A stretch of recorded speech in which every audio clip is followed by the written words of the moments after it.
چلو مدینہ کے دوا وہیں ملے گی، مجھے لے چلو مدینہ۔ کیسی وہاں کی راتیں، کیسے وہاں کے دن ہے، کیسی وہاں کی راتیں، کیسے وہاں کے دن ہے، انہیں پوچھ لو نبی کا، انہیں پوچھ لو نبی کا، جو مدینہ دیکھ آئے، انہیں پوچھ لو نبی کا، جو مدینہ دیکھ آئے۔ لو چلا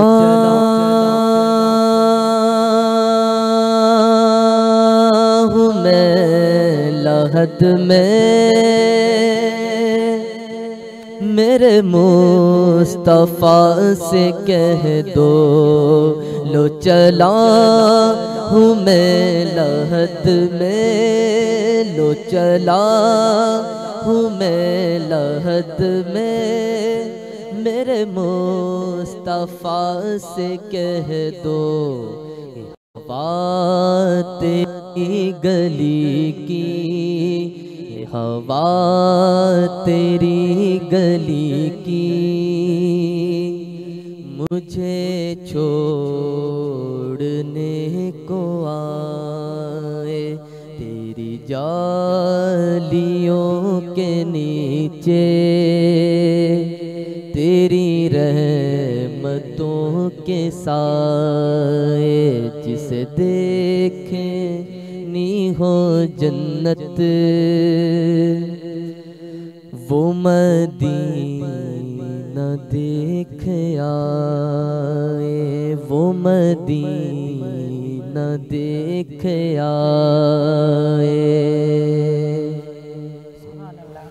بہت ہی ماشاءاللہ کلام سن کے خوبصورت بڑی تاری ہو جائے ایسا کلام ہے، ظاہر نعت رسول مقبول صلی اللہ علیہ وسلم سماعتوں کی سے گزری آپ کے مولانا حبیب الرحمن حقانی صاحب۔ ہم چاہتے ہیں سب سے پہلے کہ پہلا اشرہ جو ہے وہ رحمت کا ہے، تھوڑی سی اس پر ضرور روشنی ڈالیے کہ کس طرح ہے، اور پھر ہم آگے کنٹینیو کرتے ہیں اس پر کہ کیا کیا فضیلتیں برکتیں ہیں رمضان کی جو ہمیں سمیٹنا چاہیے۔ بسم اللہ الرحمن الرحیم، نحمدہ و نصلی علی رسولہ الکریم۔ سب سے پہلے تو روزے کی فرضیت پر بات ہو جائے کہ اللہ رب العزت نے اس کو فرض کیا، یا ایھا الذین آمنوا کتب علیکم الصیام کما کتب علی الذین من قبلکم لعلکم تتقون۔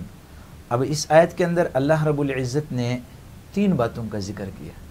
ایک تو روزے کی فرضیت، یا ایھا الذین آمنوا کتب علیکم الصیام، کہ تم پر روزے فرض کر دیے گئے ہیں، اور دوسری بات یہ ہے کہ امت کو تسلی دی اللہ رب العزت کہ پہلے امتوں پر جو ہے روزے فرض کیے، جو مشقتیں آپ کو کھانے پینے سے مل رہی ہے، بھوکے پیاسے نفسانی خواہشات سے آپ کو روکا جا رہا ہے، یہ صرف آپ کے ساتھ نہیں ہے، پہلے امتوں اگرچہ اس کا طریقہ مختلف تھا۔ اور تیسری چیز اس میں روزے کا جو نتیجہ ہے ذکر کیا کہ روزے کا نتیجہ کیا ہے، روزہ کس مقصد کے لیے رکھا جاتا ہے، لعلکم تتقون، تاکہ تقوی حاصل ہو جائے، اللہ کا خوف حاصل ہو جائے۔ رسول اللہ صلی اللہ علیہ وسلم نے اپنی زندگی میں 9 رمضان المبارک کے مہینے پائے، جس میں 7 رمضان المبارک کے مہینے ایسے تھے کہ وہ 29 کے آئے۔ اکثر آپ نے دیکھا ہوگا کہ رمضان المبارک کا مہینہ جو ہے نا 29 کا ہوتا ہے، اور لوگ یہ کہتے ہیں کہ بھائی کھا لیا اور یہ ہو گیا، نہیں، اس کا تعلق چاند سے ہے، یہ اللہ کی طرف سے انعام ہے۔ آپ صلی اللہ علیہ وسلم نے فرمایا کہ 29 بھی روزے ہو نا تو ثواب 30 کا ملتا ہے، 30 کا ملتا ہے، ثواب 30 کا ملتا ہے پورے مہینے کا۔ اور پھر جب ایک چیز کی فضیلت ہمارے سامنے آئے گی تو پھر اس میں عبادت کرنے کا الگ مزہ ہوگا، اس کو رکھنے کا الگ مزہ ہوگا، پھر جب ہمیں بھوک لگے گی، پیاس لگے گی، اس کی کوئی پرواہ نہیں ہوگی۔ آپ صلی اللہ علیہ وسلم نے فرمایا، پہلی حدیث آپ علیہ الصلوۃ والسلام نے فرمایا، رمضان المبارک میں روزے کے برابر کوئی عبادت نہیں۔ کیا بات ہے۔ اور دوسری حدیث میں آپ صلی اللہ علیہ وسلم کیا فرماتے ہیں کہ 3 آدمی ایسے ہیں کہ جن کی دعا کو اللہ تعالیٰ رد نہیں فرماتے، ان کی دعا قبول کی جاتی ہے۔ سب سے پہلے ان میں روزہ دار کا ذکر ہے، جب وہ اس کے سامنے ساری چیزیں پڑی ہوئی ہے پھر بھی وہ عاجزی کے ساتھ اللہ سے دعا مانگ رہا ہے۔ فرماتے ہیں کہ جو افطار کے وقت روزہ دار دعا مانگتے اللہ تعالیٰ اس کو رد نہیں کرتا، قبول۔ اور دوسرے جو ہے نا اس میں مسافر ہیں، اور تیسرا مظلوم ہے۔ اور تیسری حدیث میں آپ صلی اللہ علیہ وسلم نے فرمایا کہ جنت کے 8 دروازوں میں سے ایک دروازہ خاص روزہ داروں کے لیے ہے، جیسے یہ جنت داخل ہوں گے، اور اس کا نام ہے باب الریان۔ اور چوتھی حدیث میں آپ صلی اللہ علیہ وسلم فرما رہے ہیں کہ روزہ دار روزے کی وجہ سے اس کے گناہ معاف کر دیے جاتے ہیں، اس کی مغفرت اور اس کی بخشش ہو جاتی ہے۔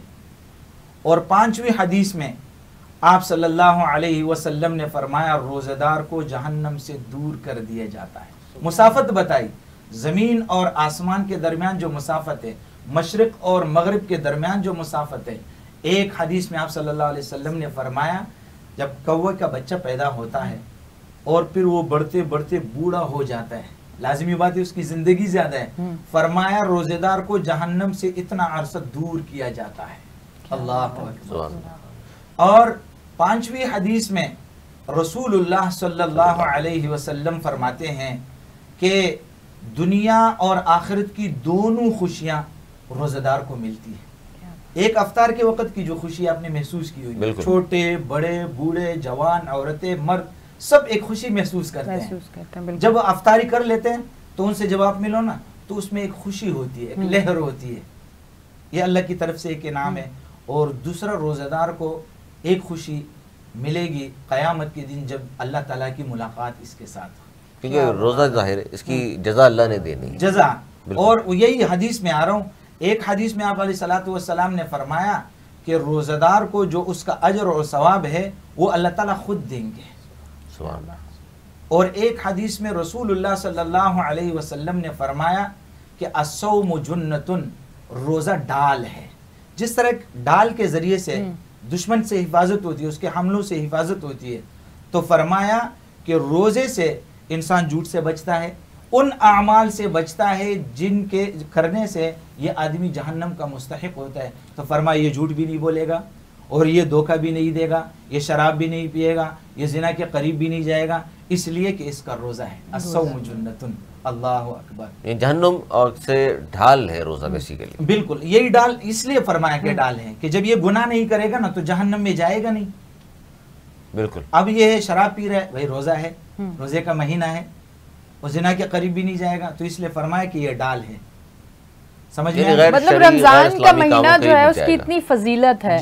اچھا اب تھوڑا سا ہم اس پہ بھی بات کرتے ہیں، میں تھوڑا بچوں کے حوالے سے بھی بات کروں گی۔ ہم رمضان میں بات کرتے ہیں، دعاؤں پہ بات کرتے ہیں، عبادت پہ بات کرتے ہیں ساری۔ اب وہ بچے جن پہ جس عمر میں فرض نہیں ہے روزہ، اور وہ بچے روزہ رکھتے ہیں، نماز بھی ان کو بعض بچوں کو نہیں آتی اور بعض بچوں کو آتی ہے، بیچ میں بھول کے وہ کھا بھی لیتے ہیں، تو عموماً مائیں جو ہیں وہ روکتی ہیں اور وہ یہی کہتی ہیں کہ روزے میں کھاتے نہیں ہیں، بری بات ہے۔ اب وہ کچھ لوگوں کو ہوتا ہے کہ اگر بھول کے کھا لی، ہم نے سنا ہے کہ اگر آپ نے بھول کے کھا لیا تو روزہ آپ کو پھر بھی رہتا ہے۔ تھوڑا سا بچوں کے حوالے سے بتائیں، اور بچوں کے لیے یہ بتائیں کہ جن لوگوں بچوں پہ جسے عشق تک فرض نہیں ہے اور وہ بچہ اگر روزہ رکھتا ہے تو اس جس طرح سے ہم عبادت کا کہہ رہے ہیں کہ 70 گنا جو ہے وہ بڑھ جاتا ہے رمضان میں، تو اس طرح بچوں کے فرض کے برابر ہو جاتا ہے اور فرض 70 کے برابر ہو جاتا ہے۔ تو اس طرح سے جو بچے ہیں اگر وہ روزہ رکھ رہے ہیں اور پھر عبادت کر رہے ہیں، تھوڑا سا ان کے حوالے سے بتائیں کہ رمضان میں ان کے لیے کتنی اہمیت ہے روزے کی اور ان کے لیے کتنی چیزیں آگے بڑھ سکتی ہیں۔ یہ تربیت کا حصہ ہے نا اپنے بچوں کو۔ آپ علیہ الصلوۃ والسلام نے کیا فرمایا، بچہ 7 سال کا ہو جائے تو اس کو نماز کی طرف اس کو متوجہ کرو، اور 10 سال پہ باقاعدہ مار کا حکم آیا ہے، اس کی پٹائی کرو سختی سے، اس کو مسجد کی طرف لاؤ۔ جب بچوں کی ہم تربیت کریں گے اس زمانے سے، لازمی بات ہے وہ مکلف تو ہے نہیں نا، روزے کا مکلف تو بالغ ہے اور وہ بچہ ہے ابھی مکلف نہیں ہے، لیکن تربیت کے لیے لازمی ہے کہ اس کو یہ چیزیں سکھائی جائے، سحری میں اٹھایا جائے اور افطاری میں اپنے ساتھ بٹھایا جائے. خیر ہے اگر بیچ میں وہ کھائے پیے تو مسئلہ تو نہیں ہے، لیکن ایک تربیت کے کہ یہ مسلمانوں پر فرض ہے، یہ 30 روزے جو ہے نا یہ فرض ہے، ان کی تربیت کے لیے لازمی، تربیت کے لیے ضروری ہے تاکہ وہ دیکھے اپنی چھوٹی سی ایج سے کہ کس طرح روزے رکھے جاتے ہیں، کس طرح نماز ہوتی ہے. لوگ یہ بھی کہتے ہیں کہ ابھی تو بچہ چھوٹا ہے، تربیت میں تو یہ سمجھتی ہوں کہ ماں کی گود سے ہی تربیت شروع ہوتی ہے. اب ایک بچہ پیدا ہوا اور وہ چھوٹا سا اور ہم نے اسے عادت ڈال دی صبح مالش کرنا، نہلانا اور اس کے بعد اس نے سونا ہے، آپ دوسرے دن نہ کریں بچہ سوتا نہیں ہے. تو اسی طرح بچے کو ماں کی گود سے ہی تربیت دینا شروع کرنی چاہیے. اس پہ کیا کہیں گے آپ؟ اصل میں مسئلہ یہ ہے کہ بچے کو تربیت ملتی ہے گھر سے، ماں باپ، اور ماں باپ کے کہنا وہ اتنا نہیں مانتا ہے جتنا وہ کر رہے ہیں. اگر ماں باپ خود نماز پڑھ رہے ہیں تو بچہ اپنی میموری میں محفوظ کر لیتے ہیں، بالکل، اور ماں باپ خود روزے رکھ رہے ہیں تو بچہ اس کو محفوظ کر لیتے ہیں. آپ 100 حدیثیں سناؤ، 100 آیتیں سناؤ، 100 فضائل سناؤ، لیکن وہ کام خود آپ کر نہیں رہے. روزے میں آپ کا روزہ ہے نہیں، بچہ محسوس کر رہا ہے. جب وہ بالغ ہوگا اور اس کو ہوش آئے گی تو تب بولے گا یار میرے والد بھی تو اس چیز کا اہتمام، اور میرے امی بھی اس چیز کا اہتمام نہیں. تو بچہ وہ چیز لیتا ہے جو ماں باپ کرتے ہیں. ابھی آپ دیکھ رہے ہیں نا تو اس کا باپ سگریٹ پیتا ہے، یہ بچوں کی تربیت کا، اور اس پہ علماء نے سخت منع کیا کہ بچوں کے سامنے ایسی کوئی چیز نہ ہو کہ اس کے تربیت پر وہ جوان ہو کر اس کو حلال سمجھ کر کے، جائز سمجھ کر کے وہ کرنے لگ جائے.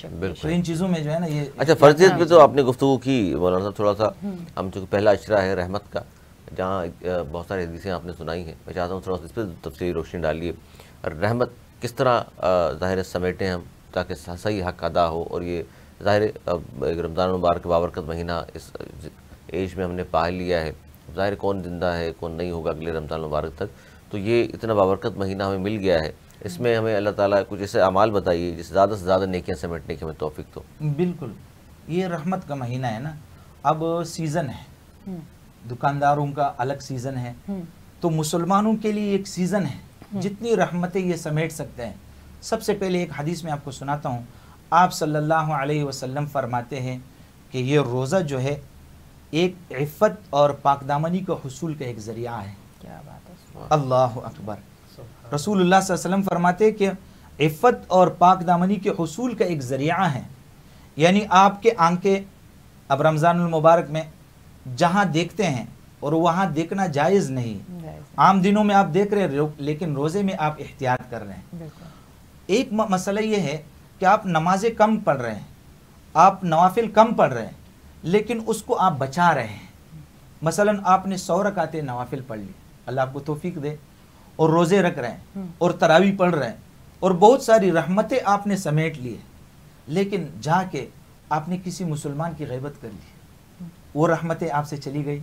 جا کے آپ نے آنکھوں کو ایسا جگہ استعمال کیا جہاں اللہ نے دیکھنے کا حکم نہیں دیا تھا، منع کیا تھا، تو وہاں پر آپ نے تو رحمتیں ختم ہو گئی. تو فرمایا رحمتیں ایسے حیثیت سے سمیٹو کہ وہ آپ کے ساتھ باقی رہیں. اس کے اوپر گناہ کا کوئی ثواب کم ہو لیکن گناہ اس کے اوپر نہ ہو تاکہ وہ ثواب آپ کا ضائع ہو جائے. کہنے کا مقصد یہ کہ اسلام ہمیں جن چیزوں سے روکتا ہے سال کے 12 مہینے، ایک مہینے کی بات نہیں، وہی چیزیں اگر ہم قائم کریں تو رحمتیں بڑھ جائیں گی. مقصد وہی ہے کہنے کا کہ ہمیں ان ساری چیزوں سے پورا سال منع کیا اس میں مولانا صاحب یہ بھی ہے کہ حضور اکرم صلی اللہ علیہ وآلہ وسلم شعبان کے مہینے سے ہی اب باقاعدہ طور پر جسے کہا جاتا ہے نا کاروباری حضرات کے حوالے سے کہ ہمارا جناب سیزن آنے والا ہے اور ہم کاروبار کریں گے، اس کی تیاریاں شروع کر دیتے ہیں. تو کہا جاتا ہے شعبان سے ہی تیاریاں شروع کر دیتے تھے رمضان کے حوالے سے. اتنا اہتمام ہوتا تھا، اتنی فکر ہوتی تھی، اتنی خوشی ہوتی تھی اس کی کہ رمضان مبارک آ رہا ہے. تو ہم لوگوں میں یہ کم ہوتا جا رہی ہے سلسلہ، ہم بھی اس طرح ہوں حضور صلی اللہ علیہ وسلم کی سنت پہ بالکل نوافل شروع کر دیتے تھے، اور شعبان میں بنسبت اور مہینوں کے زیادہ روزے رکھتے تھے. یہ روزے کی تیاری تھی نا.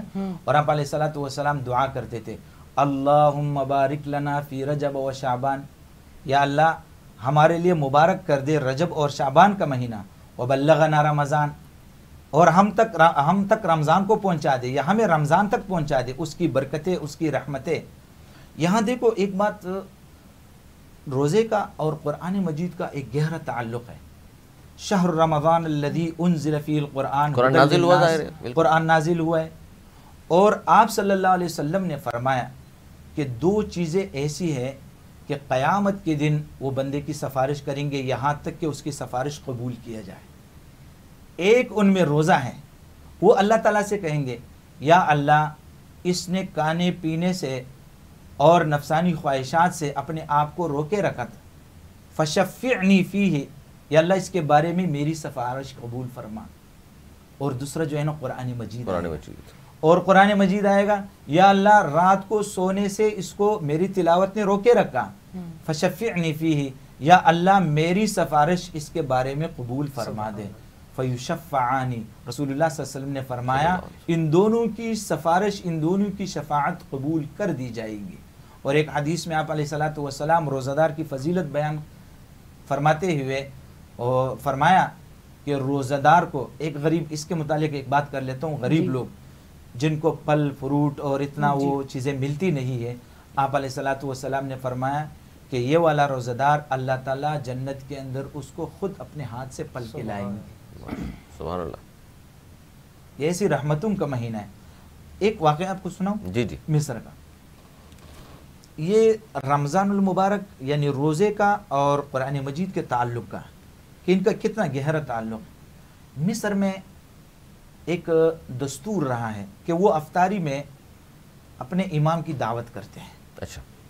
یعنی ایک دن ایک نے دعوت کیا، دوسرے دن دوسرے نے کیا، امام مسجد کی بات ہو رہی ہے، تیسرے جی اس کے امام کا، جی جی مسجد کے امام کا. اور دیہاتوں میں آج کل بھی اسی طرح ہو رہا ہے. نہیں، ہمارے یہاں جس طرح پہلے تھا نا کہ جتنے بھی اہل محلہ ہوا کرتے تھے، خاص طور پر افطار سے قبل جو ہے ان کے گھر سے جو بھی اپنے حیثیت کے مطابق گھر میں ہوتا تھا بھیجا کرتے تھے، باقاعدہ امام بھیجا کرتے تھے. لیکن وہاں دستور یہ تھا کہ امام کو بلاتے تھے. ٹھیک ہے، آج آپ کی باری ہے، کل اس کی باری ہے، پرسوں اس کی باری ہے. افطاری کے لیے امام صاحب آئے اور امام صاحب نے افطاری کیا اور چلے گئے. ٹھیک. اب میاں بیوی جو تھے گھر میں وہ بیٹھ گئے. بیوی نے کہا کہ جھاڑو لگاتے ہوئے، بیٹک کی صفائی کرتے ہوئے مجھ سے کچھ پیسے گم ہو گئے اور وہ پیسے ابھی ہے نہیں. تو ظاہر بات ہے بدگمانی آ گئی ذہن میں کہ امام صاحب ہی لے گئے. اب چلتا رہا یہ بدگمانی ذہن میں چلتی رہی. دوسرے سال ہے. بیوی نے کہا کہ مسئلہ تو یہ ہے کہ امام کی باری ہے پھر افطاری کی، آیا کرے یا نہ کرے. بدگمانی آ چکی وہ ذہن میں وہ اس نے، شوہر نے کہا کر لیتے ہیں، ایک دستور ہے، ایک طریقہ ہے، کر لیتے ہیں. امام صاحب کو بلایا. افطاری سے پہلے وہ گھر کے جو مالک تھے انہوں نے کہا کہ امام صاحب 1 سال سے ذہن میں بدگمانی چل رہی ہے، تھوڑی سی اس کی صفائی، اس کی وضاحت ہو جائے. پچھلے سال جب آپ آئے تھے ہمارے بیٹک میں جو ہے کچھ پیسے میری بیوی سے گم ہو گئے. ظاہر بات ہے آپ کے علاوہ کوئی آئے نہیں، تو ان پیسوں کے بارے میں اگر تو ہماری یہ ذہن جو ہے نا صاف ہو جائے گی. امام صاحب نے کہا جی مجھے یاد آ گیا، پیسے تو مجھے ملے، لیکن یہاں الماری میں قرآن مجید تھا، اس تاخچے میں اس کے وقائے کے اندر میں نے ڈالے. میں نے کہا کہیں آوا ادھر ادھر نہ کرے. اور 1 سال سے انہوں نے قرآن کو ہاتھ میں لگا. اللہ اکبر. امام صاحب نے کہا حیرت پیسوں پر نہیں ہے، نہ بدگمانی پر ہے، حیرت تم لوگوں اس بات ہے کہ پورے سال میں اس قرآن مجید کو کسی نے اٹھایا نہیں. تو اس لیے آج کل ہر مسلمانوں کے گھروں میں قرآن صرف اس لیے ہے کہ ہمارے گھر میں قرآن مجید ہے. اللہ تعالیٰ نے اس کو رہنمائی کے لیے الف لام میم ذالک الکتاب لا ریب فیہ ھدی للمتقین، یہ رہنمائی کے لیے، پرہیزگاروں کے لیے ہدایت ہے. اب یہ بندہ اس کو پڑھتا ہے. اور ایک بات میں آپ کو بتاؤں، یہ اسی قرآن مجید کے حافظ کو اللہ رب العزت قیامت کے دن کیا انعام دیں گے؟ وہ الف لام میم سے شروع کریں گے اور والناس تک جائیں گے، اور یہاں سے اس کو حکم ہوگا 13 مرتبہ وہی ہے جہاں والناس آ جائے. اب یہ الف لام میم پڑھتا جا رہا ہے اور آیتیں ہیں اور جنت کے درجوں پر وہ چڑھتا جا رہا ہے. اتنا اعلیٰ مقام اللہ رب العزت اس کو. یہ نہیں چھوٹا سا ایک بریک ہے کیونکہ نماز کا وقت بھی ہوا ہے اثر کی. ناظرین ایک چھوٹا سا بریک لے لیں، بریک کے بعد پھر حاضر ہوں گے اور ہماری اسپیشل ٹرانسمیشن رمضان کریم جاری رہے گی. ایک چھوٹا سا بریک پھر حاضر ہوتے ہیں. السلام علیکم.